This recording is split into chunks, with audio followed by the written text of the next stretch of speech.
Begitulah hidup manusia, berdoa pada Yang Esa agar jadi insan mulia.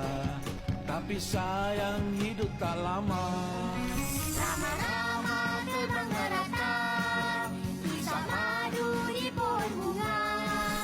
Sungguh cantik aneka warna, tapi sayang hidup tak lama.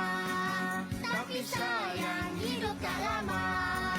Tapi sayang hidup tak lama.